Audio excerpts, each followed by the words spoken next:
வணக்கம், இது crime time. நான் பாலவேல் சக்கரவர்த்தி. கிருஷ்ணகிரியில் போலீஸை தாக்கிவிட்டு தப்பியோட முயன்ற நபர் மீது போலீசார் துப்பாக்கிச்சூடு நடத்திய சம்பவம் பெரும் பரபரப்பை ஏற்படுத்தியுள்ளது. ஆளில்லா கருவக்காட்டிற்குள் போலீசுக்கும் குற்றவாளிக்கும் இடையே நடந்தது என்ன? திருப்பத்தூரை சேர்ந்த இளம் பெண் தனது உறவினர்களுடன் கிருஷ்ணகிரி மலைக்கு கடந்த புதன்கிழமை அன்று சென்றுள்ளார். மலைப்பகுதியில் அமர்ந்து அவர்கள் பேசிக் கொண்டிருந்த போது அங்கு வந்த 4 பேர் அவர்களை மிரட்டி அவர்களிடமிருந்த செல்போன், நகைகள், பணம் உள்ளிட்டவற்றை வழிப்பறி செய்தது.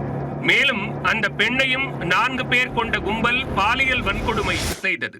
இதனையடுத்து பாதிக்கப்பட்ட பெண் அளித்த புகாரின் அடிப்படையில் வியாழன் அன்று கலையரசன், அபிஷேக் என 2 பேரை போலீசார் கைது செய்தனர். மேலும் தலைமறைவாக இருந்த 2 பேரை போலீசார் தீவிரமாக தேடி வந்தனர். இந்நிலையில் கிருஷ்ணகிரி மாவட்டம் பொன்மலைக்குட்டை பெருமாள் கோயில் பகுதியில் சுரேஷ், நாராயணன் என்ற 2 இளைஞர்களும் பதுங்கி இருப்பதாக போலீசாருக்கு தகவல் கிடைத்தது. இதனையடுத்து அந்த பகுதியை சுற்றி வளைத்த போலீசார் அவர்களை பிடிக்க முயன்றனர்.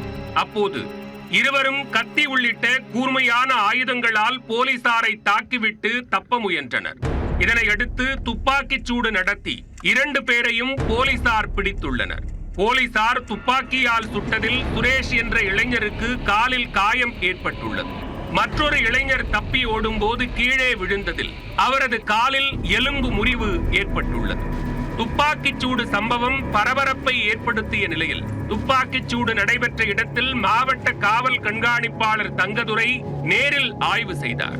பாலியல் வன்கொடுமை வழக்கில் தொடர்புடைய குற்றவாளிகள் இருவரும் கத்தியால் போலீசாரை தாக்கியதில் முதல் நிலை காவலர் குமார் மற்றும் தலைமை காவலர் விஜயகுமார் இருவரும் காயமடைந்தனர். இதனால் தற்காப்புக்காக போலீசார் குற்றவாளிகளை எச்சரிக்கும் வகையில் முதலில் வானத்தை நோக்கி சுட்டனர். அடுத்ததாக குற்றவாளியை நோக்கி சுட்டதில் சுரேஷ் என்பவரது வலது காலில் குண்டடிப்பட்டு காயமடைந்தார் என மாவட்ட காவல் கண்காணிப்பாளர் தங்கதுரை தெரிவித்துள்ளார். சமீப காலமாக தமிழகத்தில் கூட்டு பாலியல் வன்கொடுமை சம்பவம் அதிக அளவில் நடந்து வருவது பலரையும் அதிர்ச்சியடைய வைத்துள்ளது.